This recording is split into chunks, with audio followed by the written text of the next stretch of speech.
Assalamualaikum warahmatullahi wabarakatuh. Halo semuanya, perkenalkan nama saya Andini Fitri Ramadhani dengan NIM 2501120654 jurusan Sosiologi. Nah, pada video kali ini saya akan mempresentasikan materi mata kuliah kewirausahaan, yaitu bab 1 tentang memahami kewirausahaan. Pada materi ini kita akan membahas apa itu kewirausahaan, proses dalam menjalankan usaha, peran UMKM, womanpreneurship, sampai contoh kegiatan kewirausahaan yang bisa dilakukan oleh generasi muda. Jadi langsung saja kita masuk ke pembahasan yang pertama. Oke, selanjutnya pada slide kedua, entrepreneurship. Pada slide kedua terdapat sebuah kutipan mengenai entrepreneurship atau kewirausahaan. Secara sederhana, kutipan ini menggambarkan bahwa menjadi seorang wirausahawan berarti berani menjalani sesuatu yang mungkin tidak dilakukan oleh kebanyakan orang. Seorang wirausahawan harus berani mencoba, mengambil peluang, menghadapi tantangan, dan tentunya tidak takut dengan kemungkinan kegagalan. Jadi, kewirausahaan bukan hanya tentang mendapatkan keuntungan, tetapi juga tentang keberanian untuk memulai dan menciptakan sesuatu yang memiliki niat. Oke, selanjutnya adalah standar kompetensi dan capaian pembelajaran. Dalam bab ini kita diharapkan memahami beberapa hal. Yang pertama, memahami pengertian dan etimologi kewirausahaan. Kedua, mengenali karakteristik atau ciri-ciri seorang wirausahawan. Selain itu, kita juga mempelajari tentang wirausaha dan pembangunan ekonomi, dan memahami karakteristik UMKM, serta memahami kewirausahaan wanita atau womanpreneurship. Kemudian kita juga akan belajar bagaimana menjalankan usaha secara nyata dan apa saja kunci keberhasilan dalam berwirausaha. Jadi, secara keseluruhan, setelah mempelajari bab ini, mahasiswa diharapkan mampu memahami dan mengidentifikasi proses serta seluk-beluk kewirausahaan. Lanjut, slide keempat. Pada saat ini terdapat peta materi yang akan kita pelajari. Pembahasannya dimulai dari pengertian dan etimologi kewirausahaan, kemudian sejarah dan perkembangan kewirausahaan. Setelah itu kita masuk ke proses teori kewirausahaan, karakteristik dan sifat seorang kewirausahawan, kemudian tahap-tahap kewirausahaan serta sikap dan faktor kegagalan. Selanjutnya kita membahas peran kewirausahaan dalam ekonomi, UMKM, womanpreneurship, cara menjalankan usaha nyata, kunci sukses, dan contoh kegiatan yang dapat dilakukan oleh generasi muda. Jadi materi dalam bab ini cukup lengkap karena membahas kewirausahaan mulai dari konsep dasarnya sampai penerapannya. Lanjut slide kelima, yaitu kita masuk ke pengertian kewirausahaan. Kewirausahaan atau entrepreneurship dapat dipahami sebagai sebuah proses untuk melakukan sesuatu yang baru secara kreatif, inovatif, yang memiliki nilai manfaat bagi orang lain. Jadi seorang wirausahawan tidak hanya membuat suatu produk, tetapi juga harus memikirkan apakah produk atau usaha tersebut memiliki nilai dan memberikan manfaat. Dalam prosesnya, seorang wirausahawan juga harus berani menghadapi risiko dan ketidakpastian. Kalau dilihat dari asal katanya, ada kata wira yang berarti peluang, pahlawan, manusia unggul, teladan, dan memiliki keberanian. Sedangkan usaha berarti melakukan sesuatu atau bekerja untuk mencapai tujuan. Jadi secara sederhana, wirausaha dapat diartikan sebagai seseorang yang berani melakukan sesuatu untuk menciptakan nilai. Oke, next pada slide ke-6 adalah pengertian kewirausahaan menurut beberapa ahli.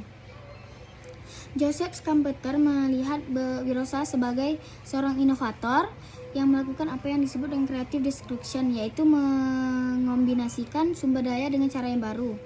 Kemudian Peter F. Drucker menjelaskan kewirausahaan sebagai kemampuan untuk menciptakan sesuatu yang baru dan berbeda. Suryana menjelaskan bahwa wirausaha merupakan orang yang kreatif dan inovatif, berani mengambil risiko, serta mampu memanfaatkan peluang.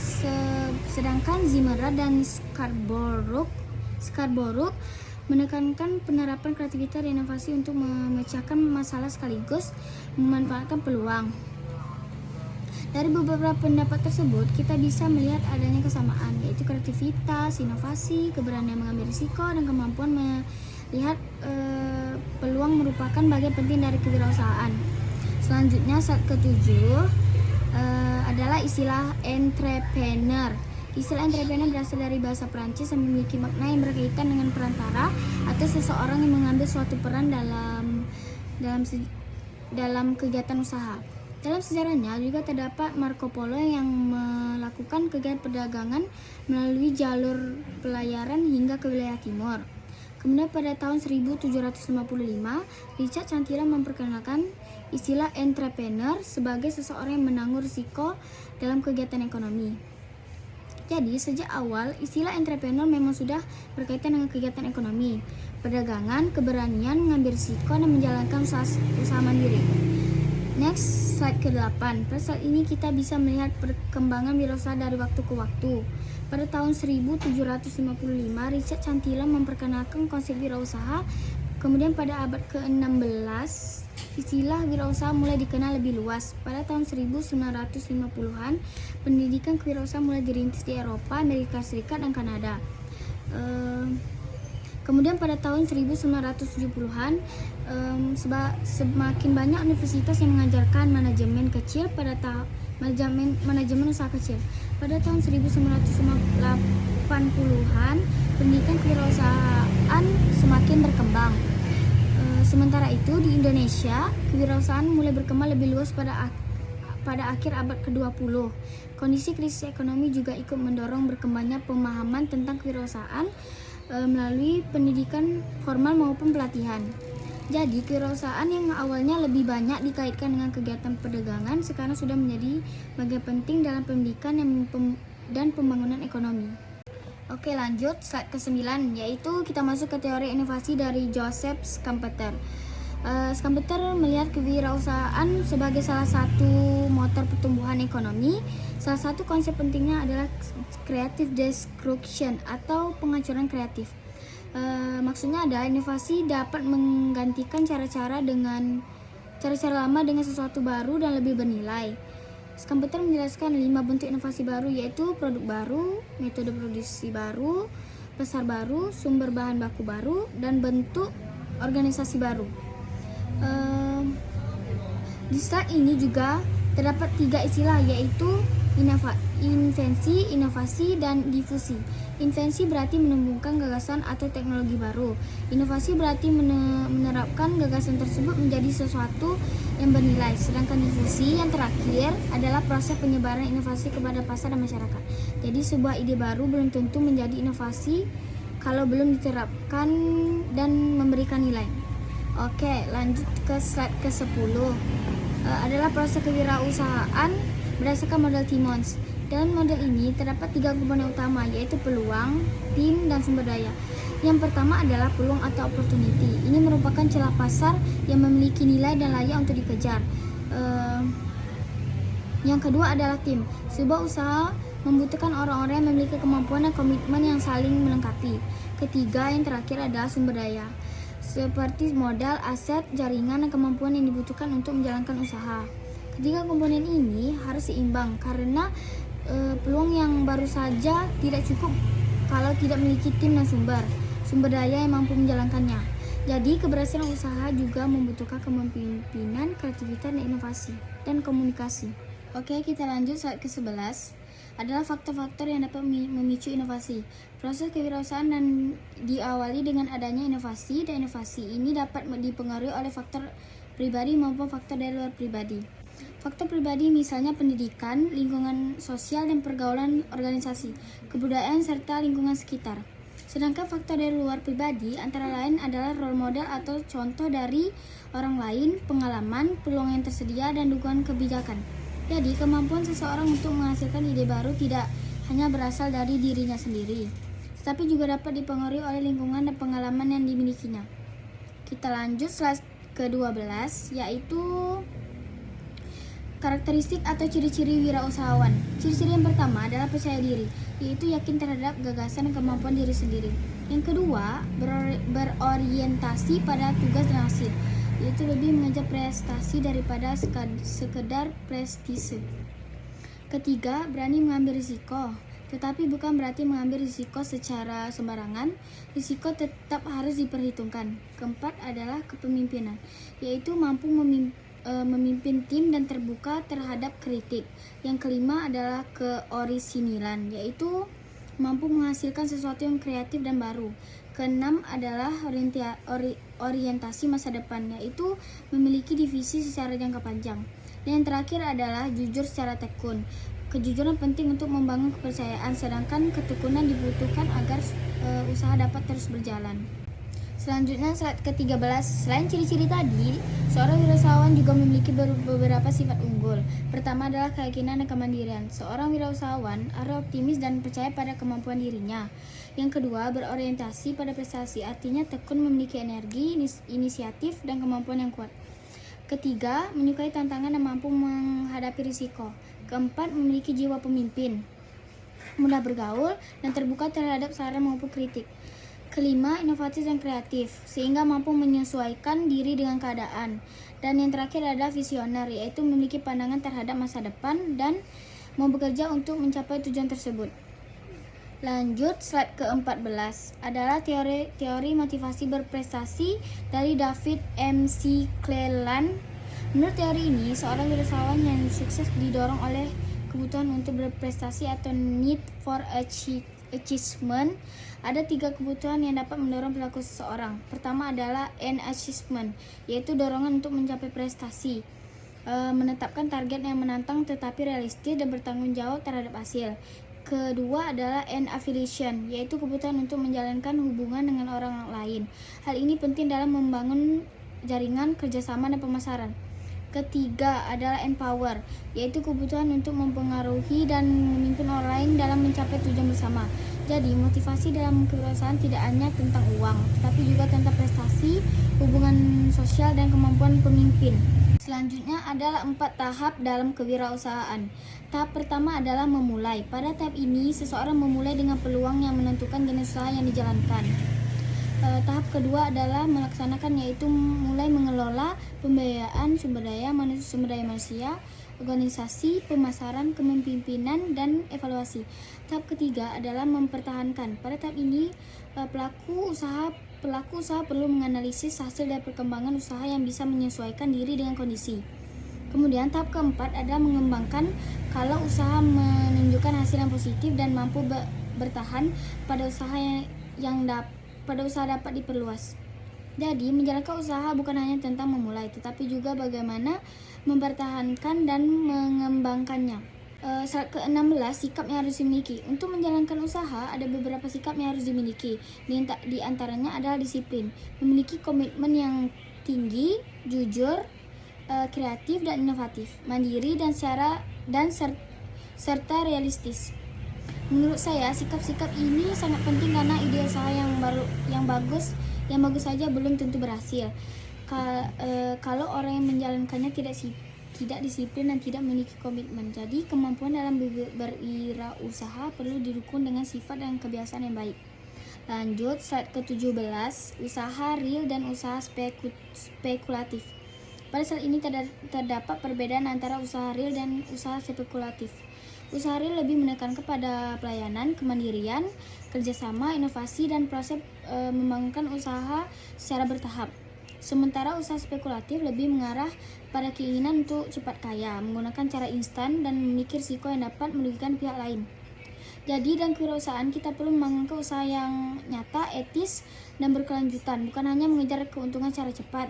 Menurut saya, ini juga penting bagi mahasiswa karena kita perlu memahami bahwa membangun usaha membutuhkan proses dan tidak selalu bisa mendapatkan hasil secara instan. Lanjut, slide ke-18, yaitu faktor-faktor yang dapat menyebabkan kegiatan dalam berwirausaha. Pertama adalah lemahnya kemampuan manajerial yang tidak mampu mengelola dan mengintegrasikan kegiatan usaha. Kedua, kurangnya pengalaman. Pengalaman dibutuhkan terutama dalam mengordinasikan kegiatan dan mengelola sumber daya manusia. Ketiga adalah masalah keuangan. Misalnya tidak mampu mengendalikan arus kas dan modal. Keempat adalah kegagalan dan perencanaan. Usaha tanpa perencanaan yang matang akan lebih sulit diarahkan. Kemudian lokasi yang tepat juga dapat menjadi masalah. Terakhir adalah kurang sungguh-sungguh atau menjalankan usaha dengan setengah hati. Jadi, kegagalan usaha tidak selalu disebabkan oleh produknya, tetapi bisa juga karena pengelolaannya. Lanjut, slide ke-19, yaitu kita melihat peran wirausaha dalam pembangunan ekonomi. Dari sisi internal, kewirausahaan dapat membantu seseorang menjadi lebih mandiri, meningkatkan kepercayaan diri, dan meningkatkan daya beli.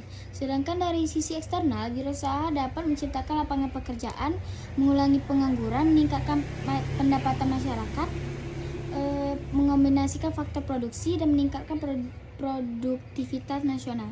Jadi, manfaat kewirausahaan bukan hanya dirasakan oleh pemilik usaha, tetapi juga dapat dirasakan oleh masyarakat yang lebih luas. Ketika sebuah usaha berkembang dan membutuhkan tenaga kerja, misalnya usaha tersebut secara tidak langsung juga ikut membuka lapangan pekerjaan. Next, slide 20. Pada saat ini kita dapat melihat besarnya peran UMKM dalam perekonomian Indonesia. Berdasarkan data yang terdapat dalam PPT, UMKM berkontribusi sekitar 61% terhadap PDB nasional dan menyerap sekitar 97% tenaga kerja atau sekitar 117 juta pekerja. Jumlah UMKM juga mencapai sekitar 64,2 juta unit.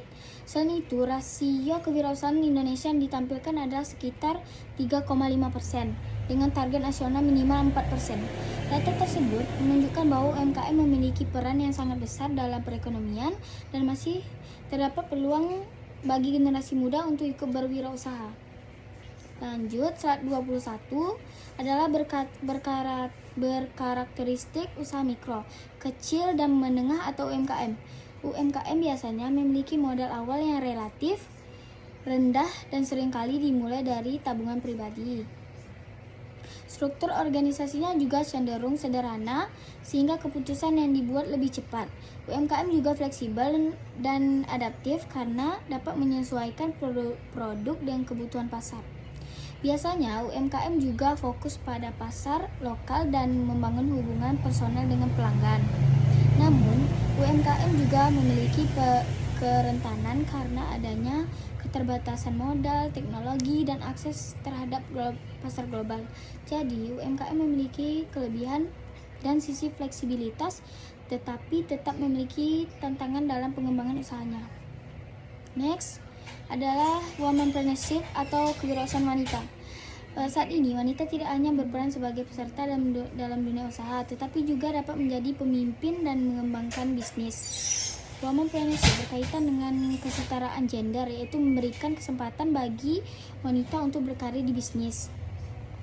Selain itu, kewirausahaan juga dapat meningkatkan kemandirian ekonomi dan kualitas hidup keluarga. Wanita juga dapat membawa perspektif dan ide yang berbeda sehingga bisa menciptakan inovasi baru dalam dunia bisnis. Jadi, keterlibatan wanita dalam kewirausahaan juga menjadi bagian dari pemberdayaan ekonomi.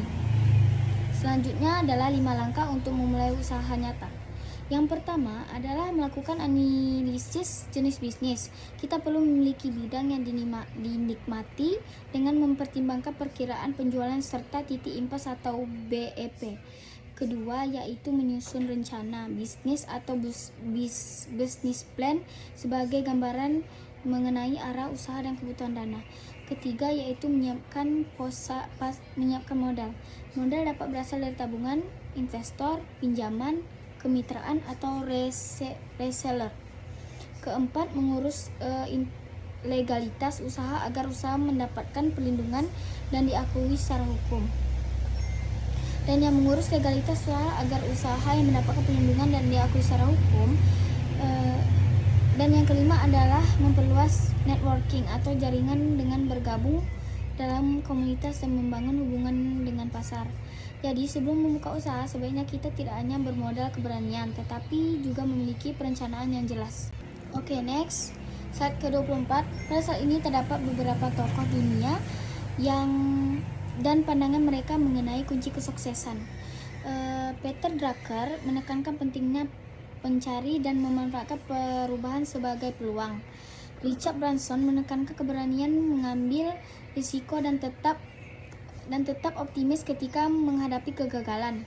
Robert Kiyosaki menekankan pentingnya pendidikan keuangan dan kemampuan membedakan aset dan liabilitas. Elon Musk menekankan ketekunan, kerja keras, dan fokus terhadap misi jangka panjang. Seth Godin menekankan pentingnya menciptakan sesuatu yang baru, berbeda, dan lebih baik. Sedangkan Guy Kawasaki menekankan pentingnya membuat produk yang bermakna dan memberikan perbedaan. Dari semuanya ada satu benang merah, yaitu visi, ketekunan, kemampuan belajar, dan kegagalan dan keinginan menciptakan perubahan. Next Next, sekarang kita masuk ke kewirausahaan di era digital. Perkembangan teknologi membuat hambatan untuk memulai usaha menjadi lebih rendah. Bahkan generasi muda sekarang dapat memulai usaha dengan modal, keterampilan, dan internet. Contohnya adalah e-commerce atau berjualan melalui marketplace dan toko online. Ada 3 digitalpreneur seperti jasa desain, coding, copywriting, dan digital marketing. Kemudian konten kreator yang dapat menghasilkan pendapatan melalui konten dan kerjasama. Ada juga dropship dan reseller yang memungkinkan seseorang menjalankan bisnis dengan modal yang lebih minim. Selain itu ada edupreneur, social entrepreneur, dan agripreneur. Jadi, perkembangan teknologi memberikan semakin banyak pilihan bagi generasi muda untuk berwirausaha. Next, sebagai mahasiswa, kita sebenarnya sudah bisa mulai mengenal dan melakukan kegiatan kewirausahaan. Misalnya dengan mengikuti bazar kampus atau Car Free Day atau CFD dan menjual produk sendiri. Kita juga bergabung dengan komunitas bisnis, UKM kewirausahaan atau inkubator bisnis kampus. Selain itu, mahasiswa dapat mengikuti lomba bisnis plan atau program kewirausahaan mahasiswa. Kita juga bisa melakukan magang atau freelance untuk mendapatkan pengalaman. Kemudian ada program hibah dan pelatihan wirausaha mahasiswa yang bisa dimanfaatkan. Bahkan personal branding juga bisa mulai dibangun sejak kuliah melalui portofolio dan jejak digital. Jadi, untuk belajar kewirausahaan, kita tidak harus menunggu sampai lulus. Berikutnya adalah contoh ide bisnis dengan modal kecil yang dapat dilakukan mahasiswa. Di bidang kuliner, misalnya frozen food, snack, kopi, dan catering harian. Di bidang fashion bisa berupa pre-love, custom sablon, atau aksesoris handmade. Ada juga jasa kreatif seperti desain grafis, editing, penulisan, ilustrasi. Di bidang edukasi bisa berupa les private, mentoring, e-book, atau tempat belajar. Kemudian ada just tip dan reseller yang tidak selalu membutuhkan stok barang sendiri. Dan yang terakhir adalah bidang digital content seperti menjadi admin media sosial, mengelola online shop, atau jasa iklan. Prinsipnya adalah memulai dari sesuatu yang kecil, memanfaatkan keterampilan yang kita miliki, kemudian mengembangkannya secara bertahap. Selanjutnya terdapat studi kasus tentang Dodi. Dodi merupakan lulusan kuliner yang ingin membuka restoran dengan menu tradisional yang diberikan sentuhan modern. Namun dia merasa belum memiliki pengalaman yang mengelola bisnis. Pertanyaan adalah, apakah Dodi sebaiknya bekerja terlebih dahulu atau langsung membuka usaha? Nah, berdasarkan rekomendasi pada materi, Dodi sebaiknya bekerja terlebih dahulu di restoran untuk mendapatkan pengalaman praktis. Selain itu, Dodi juga perlu mengumpulkan modal yang cukup, melakukan riset pasar mengenai target pelanggan, preferensi konsumen, dan pesaing. Selain itu, Dodi perlu menentukan visi, misi, keunikan restoran yang ingin dibuat. Jadi menurut saya kasus ini menunjukkan bahwa keberanian memulai usaha memang penting, tetapi persiapan dan pengalaman juga tidak kalah penting. Slide 29, rangkuman. Sebagai rangkuman dari materi bab 1, kita dapat memahami bahwa kewirausahaan merupakan proses kreatif dan inovatif untuk menciptakan sesuatu yang memiliki nilai bagi orang lain. Seorang wirausahawan memiliki beberapa karakteristik seperti percaya diri, berani mengambil risiko, kreatif, orisinal, dan memiliki orientasi terhadap masa depan. Dalam prosesnya, kewirausahaan juga membutuhkan keseimbangan antara peluang tim dan sumber daya. Selain memberikan manfaat bagi individu, kewirausahaan juga memiliki peran dalam perekonomian melalui penciptaan lapangan kerja, pengembangan UMKM, dan peningkatan produktivitas. Kita juga perlu mengutamakan usaha yang nyata, etis, dan berkelanjutan. Dan yang paling penting, perkembangan teknologi saat ini memberikan peluang yang besar bagi generasi muda untuk mulai berwirausaha. Oke, slide terakhir penutup.